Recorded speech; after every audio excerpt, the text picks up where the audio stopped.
Hi hello నమస్తే, welcome to mister Rama.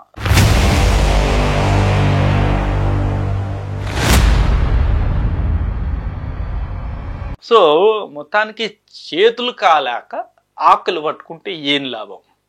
So ప్రస్తుతం ఈ సామెత ఏదైతే ఉందో కరెక్ట్ వైఎస్ఆర్సీపీకి ఇప్పుడు ఆప్ట్గా సెట్ అవుతుంది. ఎందుకంటే గతంలో మనం చూసాం 24 ఎలక్షన్ ముందు ఇప్పుడు ఏదైతే ఈ మెడికల్ కాలేజీల అంశం ఏదైతే పెద్ద దుమారం అవుతుందో తెలుగు రాష్ట్రంలో, అంటే ముఖ్యంగా ఆంధ్ర రాష్ట్రంలో, ఇటు టీడీపీ నాయకులేమో అసలు వీళ్ళు ఏ ఒక్క మెడికల్ కాలేజీలు కట్టలేదని చెప్పేసి వీళ్ళు విమర్శలు చేస్తుంటే, లేదు జగన్ గారు ఏదైతే 17 మెడికల్ కాలేజీలు చెప్పారో ఆ 17 కూడా దాదాపు ఒక కొలిక్కి వచ్చాయి. అందులో ఆల్రెడీ 7-8 ఆల్రెడీ ప్రారంభించారు. ఆల్రెడీ అక్కడ తరగతులు మొదలయ్యాయి, ఎంబీబీఎస్ క్లాసులు కూడా స్టార్ట్ అయిపోయాయి అని చెప్పేసి కూడా ఇప్పుడు ప్రతి ఒక్కరు బయటకు వచ్చి మాట్లాడుతున్నారు. మరి ఈ అవేర్నెస్ లేకపోతే ఈ జగన్ గారు తీసుకొచ్చిన ఈ మెడికల్ కాలేజ్ అంశాన్ని గతంలో ఎందుకని పబ్లిక్ చెప్పలేకపోయారు వైసీపీ నాయకులు? ఇప్పుడు బయటకు వచ్చి ఇదిగో ఇది మా జగన్ అన్న కట్టించిన కాలేజు అని చెప్పేసి ఇప్పుడు చెప్తున్నారు. అక్కడ ఫీల్డ్ విజిట్ చేసి ఆ బిల్డింగ్ మొత్తం ఈవెన్ లైవ్ పెట్టి చూపిస్తున్నారు. అప్పుడు ఎందుకని చేయలేకపోయారు? 2024 ముందు ఎందుకని మీరు పబ్లిక్కి ఇది జగన్ గారు కట్టించిన కాలేజ్, జగన్ గారు వల్లే ఈ మెడికల్ కాలేజ్ వచ్చింది, అందులో కొన్ని మెడికల్ కాలేజీలు సగంలోనే ఆగిపోయాయి, మళ్ళీ జగన్ గారు గెలిస్తే మళ్ళీ ఇవన్నీ కూడా ఆయన కంప్లీట్ చేస్తారు అని చెప్పేసి ఎందుకని మీరు ప్రజల్లోకి ఈ అంశాన్ని తీసుకెళ్ళలేకపోయారు?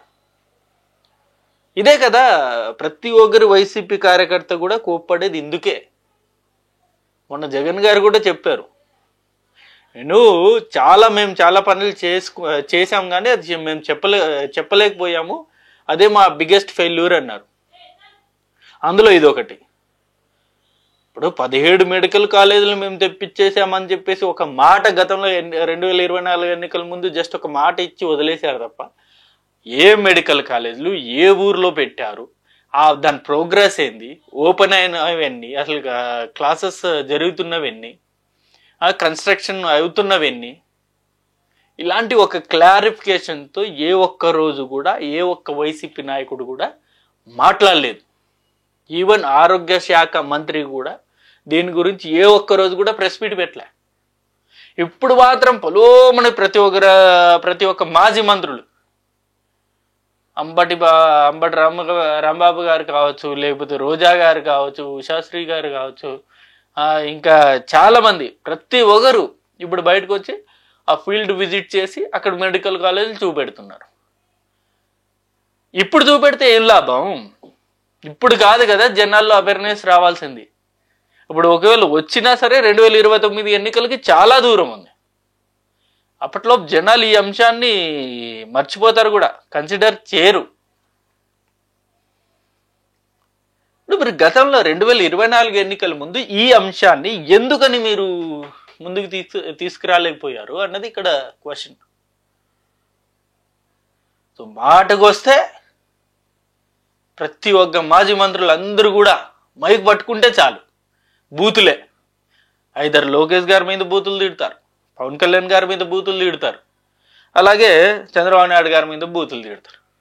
బూతులు తిట్టడానికే వాళ్ళు టైం కేటాయించారు తప్ప జగన్ గారు చేసిన ఇలాంటి పనులు ఏవైతే ఉన్నాయో వాటి గురించి ఏ ఒక్కరు కూడా మాట్లాడలేదు. ఇది వాస్తవం. అందుకే ఇవాళ 11 స్థానాలు పరిమితం అయిపోయారు. అసలు ఇప్పుడు చెప్తున్న ఈ ఉద్యమం ఏదైతే వైసీపీ ఇప్పుడు ప్రజెంట్ లేవనెత్తిందో, మెడికల్ కాలేజీలు అనే అంశం ఈ మొత్తం ఈ ఉద్యమంలా చేస్తుందో, దీన్ని అప్పుడు ఎందుకని 2024 ముందు తీసుకురాలేదని నా డౌట్. ఇంక్లూడింగ్ జగన్ గారు కూడా సిద్ధం సభలు పెట్టారు. సిద్ధం సభల్లో ఏ ఒక్క రోజు కూడా ఈ 17 మెడికల్ కాలేజ్ సంబంధించి కంప్లీట్ డీటెయిల్స్ ప్రోగ్రెస్ అనేది ఎక్కడే కానీ ఆయన చెప్పలేదు. అక్కడ కూడా ఎంతసేపు పవన్ కళ్యాణ్ 3 పిల్లల గురించి మాట్లాడడం, లోకేష్ గారిని పప్పు అని హేళన చేయడం, లేకపోతే చంద్రబాబు నాయుడు గారి వయసు అయిపోయింది అని అట్లా కామెంట్ చేయడం, అంటే వాళ్ళని టార్గెట్ చేయడానికే వీళ్ళు టైం కేటాయించారు తప్ప వాస్తవంగా ఏం జరిగిందో అసలు చెప్పే సాహసం ఎప్పుడూ చేయలే. ఇప్పుడు తెగ హల్చల్ చేస్తున్నారు. ఇప్పుడు చేసి ఏం లాభం? సో అందులో వాస్తవం 17 మెడికల్ కాలేజీల్లో వైసీపీ హయాంలో ల్యాండ్ అయింది కేవలం 5 మెడికల్ కాలేజీలు. మిగతా అవన్నీ కూడా సగం సగం కంప్లీట్ అయిన బిల్డింగ్సే ఉన్నాయి చాలా చోట్ల. కేవలం 5 మాత్రమే. ఆ 5 కూడా విజయనగరం కంప్లీట్ అయింది, అలాగే నంద్యాలలో కంప్లీట్ అయింది.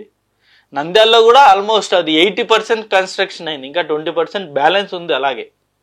అలాగే వచ్చేసి మచిలీపట్నం అది కూడా ఆల్మోస్ట్ కంప్లీట్ అయింది. ఏలూరు మెడికల్ కాలేజ్ అది కూడా కంప్లీట్ అయింది. రాజమండ్రి మెడికల్ కాలేజ్ ఇవి దాంతోపాటు పులివెందులు కావచ్చు, ఇంకా చాలా ప్లేసెస్లో కూడా ఆల్మోస్ట్ ఒక చివరి దశ వరకు వచ్చిన మెడికల్ కాలేజీలు కూడా ఉన్నాయి. బట్ ఇవేవి కూడా గతంలో జగన్ గారు కావచ్చు, జగన్ గారి టీం కావచ్చు చెప్పలేకపోయింది. సో ఇది అతిపెద్ద మైనస్. ఇవే వైఎస్ఆర్సీపీ పార్టీలో చెప్పాల్సినవి చెప్పకుండా వ్యక్తిగత విమర్శలు చేస్తూ పబ్బం గడిపే వాళ్ళే చాలా మంది ఎక్కువ. అందుకే జగన్ గారికి ఈ కష్టాలు. టీడీపీ చూసుకోండి, జనసేన చూసుకోండి. టీడీపీ ఇంత చేసింది అనుకోండి, దాని కొండంత చూపే నాయకులు ఎంతో మంది, మీడియా సంస్థలు కావచ్చు, లేకపోతే ఆ పార్టీ కార్యకర్తలు కావచ్చు, ముఖ్యంగా మంత్రులు, ఎమ్మెల్యేలు, ఎంపీలు, వీళ్ళందరూ కూడా సమిష్టిగా ఒక అంశాన్ని ముందుకు తీసుకెళ్లాలని డిసైడ్ అవుతారు. దాన్నే తారాస్థాయిలోకి తీసుకెళ్తారు. వాళ్ళు చేసింది కొంతైనా చెప్పుకునేది ఎక్కువ ఉంటుంది. అట్లని చెప్పేసి వాళ్ళు ఏం కొంతే చేస్తారని కాదు, చేస్తారు. బట్ వాళ్ళు చెప్పుకునేది చాలా ఎక్కువ, జనాల్లో ఈజీగా తీసుకెళ్తారు ఒక అంశాన్ని. అది వైసీపీలో అదే మైనస్. ఇగో ఈ అంశం గురించి మాట్లాడమని ఏమన్నా చెప్తే, ఎవరన్నా చెప్తే ఆ అంశం పక్కన పెట్టేసి పవన్ కళ్యాణ్ 3 పెళ్ళిళ్ళు, లోకేష్ అసలు వార్డు మెంబర్గా కూడా పనికిరాడు, చంద్రబాబు నాయుడు గారు అవినీతి చేశారు, స్కిల్ స్కామ్లో కోట్లు దండుకున్నారు, ఇవే ఇంకెప్పుడు మాడతారు, ఇంకెప్పుడు గ్రౌండ్ రియాలిటీ తెలుసుకుంటారో అప్పుడు అర్థం కావట్లేదు. ఓ రకంగా టీడీపీకి వైసీపీ వాళ్ళు థ్యాంక్స్ చెప్పాలి. టీడీపీ ఈ అంశాన్ని లేవనెత్తింది కాబట్టి వాళ్ళు ఇవాళ ఎస్ ఈ జగన్ గారి హయాంలో మొదలైన మెడికల్ కాలేజీలు ఇవి అని చెప్పేసి గర్వంగా బయటకు వచ్చి చెప్పుకోగలుగుతున్నారు. అప్పుడు ఎలాగో చెప్పుకోలేకపోయారు, ఇప్పుడు చెప్పగలుగుతున్నారు ఈ జగన్ గారు కట్టించిన మెడికల్ కాలేజీలు అని చెప్పి. రకంగా థ్యాంక్స్ చెప్పాలి టీడీపీకి, వైఎస్ఆర్సీపీ. సో ప్రస్తుతానికైతే చాలా దుమారమే అవుతుంది ఈ అంశం అనేది. మరి ఈ అంశం మీద చూడాలి మరి ఎలాంటి కౌంటర్స్ వస్తాయో. యశస్వి గారు చాలామంది వెళ్ళారులేండి, చాలామంది వెళ్ళి ఫీల్డ్ విజిట్ చేసి మరి అక్కడున్న వాస్తవ పరిస్థితుల్ని తెలియజేశారు. సో ఇది అంశం. అంటే ఈ అంశం మీద మీ అభిప్రాయాన్ని కూడా కింద కామెంట్ రూపంలో తెలియజేయండి. Thank you for watching this video. Thank you.